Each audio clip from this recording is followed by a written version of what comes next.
সবসময় একটা কথা মাথায় রাখবেন, একটি গাছ ছোট থেকেই কিন্তু ধীরে ধীরে বড় হয়। এই যে হোন্ডা কোম্পানি আজ থেকে 20 বছর আগে ঠিক এরকম গাড়ি তৈরি করত।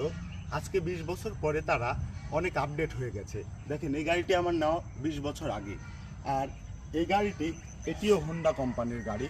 এরা আপডেট হতে হতে দেখেন আজকে কত দূর এগিয়ে আসছে।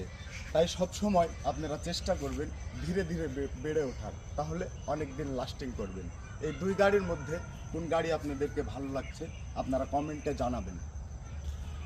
সবসময় একটা কথা মাথায় রাখবেন, একটি গাছ ছোট থেকেই কিন্তু ধীরে ধীরে বড় হয়। এই যে হোন্ডা কোম্পানি আজ থেকে 20 বছর আগে ঠিক এরকম গাড়ি তৈরি করত। আজকে 20 বছর পরে তারা অনেক আপডেট হয়ে গেছে। দেখেন, এই গাড়িটি আমার নেওয়া 20 বছর আগে, আর এই গাড়িটি এটিও হোন্ডা কোম্পানির গাড়ি। এরা আপডেট হতে হতে দেখেন আজকে কত দূর এগিয়ে আসছে।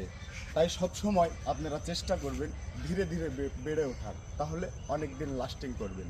এই দুই গাড়ির মধ্যে কোন গাড়ি আপনাদেরকে ভালো লাগছে আপনারা কমেন্টে জানান।